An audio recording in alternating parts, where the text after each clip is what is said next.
नमस्कार, मैं हूं कविता उपाध्याय और आप हैं नमामि डिजिटल के साथ। इस समय हम 19E आईपी एक्सटेंशन में हैं। अपर्णा गोयल जी निगम पार्षदा हैं यहाँ से, इन्हीं से बात करेंगे। भाजपा लगातार शराब की जो नई नीति दिल्ली सरकार के द्वारा आई उसका विरोध करती दिखाई दी। अगर आईपी एक्सटेंशन की हम बात कर लें तो जो ठेके हैं अगर वो खुले हैं तो या तो बंद कराने के लिए इन्होंने आवाज उठाई।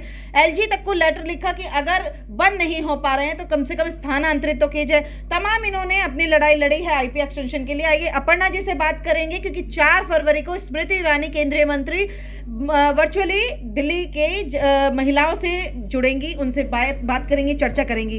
अपर्णा जी, बहुत बहुत स्वागत है आपका। शराब नीति पर बार बार आपने आवाज उठाई, यहाँ तक कि केजरीवाल जी को और एलजी को लेटर भी लिखा। क्या कुछ आगे रणनीति रहेगी? और स्मृति ईरानी जी जो इस में दिल्ली की महिलाओं से रूबरू हो रही हैं, क्या कुछ रहेगा मैम? देखिए, नमस्कार कविता जी, आपका धन्यवाद कि आप आए और आपने सोचा कि हम दिल्ली सरकार की विध्वंसकारी नीति, कहना चाहूँगी मैं विध्वंस, इसलिए हमारी संस्कृति, हमारी सभ्यता, हमारा यूथ को सबको नशे की लत लगा देना और किसी भी प्रकार से उस समाज में जहाँ पर शराब का इतना सहजता सुलभता से उपलब्ध होना एक ही बात को दर्शाता है कि माननीय मुख्यमंत्री जी को किसी भी तरीके से हमारे यूथ की कोई चिंता नहीं है। उन्हें सिर्फ अपना राजस्व बढ़ाना है और राजस्व बढ़ा के लेके जाएंगे कहाँ? दिल्ली का बजट 60,000 करोड़ कर लिया तो उन्होंने विकास कितना किया? कितनी सड़कें बना दी उन्होंने? अभी भी सड़कें में गड्ढे हैं, पता नहीं लगता। मतलब लंदन पेरिस बनाने चले थे, वो सड़कों तक के गड्ढे नहीं भर पाए। और अब राजस्व कमाने के चक्कर में, या यूं कहें कि इस आपका नीति के माध्यम से अपने चुनावी प्रचार को और तेज करने के लिए, पैसा इकट्ठा करने के लिए उन्होंने ये सब किया है। हमारी केंद्रीय मंत्री स्मृति ईरानी जी को 4 तारीख को वर्चुअल बैठक करेंगी, और वर्चुअल मतलब वर्चुअली है, जिसमें हम किसी को भीड़ इकट्ठा नहीं कर रहे।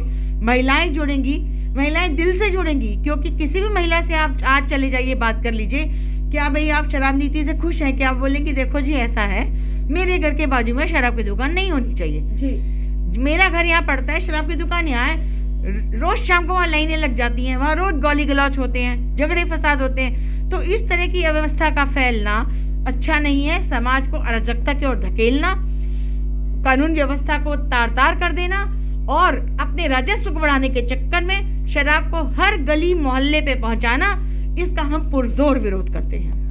पंजाब में उन्होंने कहा नशा बंद करना चाहिए, दिल्ली में आप लोग कहते हैं कि शराब जो है वो मतलब ठेके कम से कम खुले। तो क्या राजस्व बढ़ाने के लिए आपकी जो डिमांड है कि बंद हो जाए, क्या जरूरी नहीं है कि रेवेन्यू के लिए जरूरी भी है कि कुछ दुकानें तो खुले?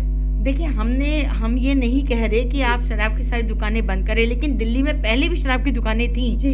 पहले 200-250 थी, आज 850 हैं। ठीक है, आप समझिए आपको कितना राजस्व चाहिए, यही तो हम चाह रहे हैं। आप क्या सिर्फ जनता को फ्री की रेवड़ियां बांटने के लिए राजस्व चाहते हैं? ठीक है। आप जनता को क्या करना चाहते हैं? दिल्ली की जनता को आपने जितना ठगा है, जितना झूठ बोला है, जितने खोखले वादे आपने किए हैं, वो तो आपने पूरे किए नहीं। और आप चले गए पंजाब। आप यहाँ कहते हैं कि शराब मैं घर घर बांटूंगा, घर घर पिलाने की ट्रेनिंग दूंगा, मैं महिलाओं के लिए पिंक ठेके खोलूंगा, और वहां जाके आप कहते हो कि मैं नशा बंद करूंगा। भाई कहीं तो एक तरह की बात करो ना, इतना दोगला फेस लेके कहाँ जाएंगे मुख्यमंत्री जी? निगम चुनाव में क्या लगता है महिलाएं इसका जवाब देंगी? बिल्कुल देंगी। अगर आप किसी महिला के घर की शांति को भंग करने का प्रयास करेंगे, कारण कोई भी हो, तो महिलाएं कभी भी चुप नहीं बैठती, वो रिटेलिएट करती हैं और वो चुपचाप अंडर करंट कहते हैं ना जिसे, कि भाई ठीक है पता लगाएंगे तभी देखेंगे जब तुम आओगे हमारे पास वोट मांगने। उन्हें इस बार इस बात का जवाब मिलेगा।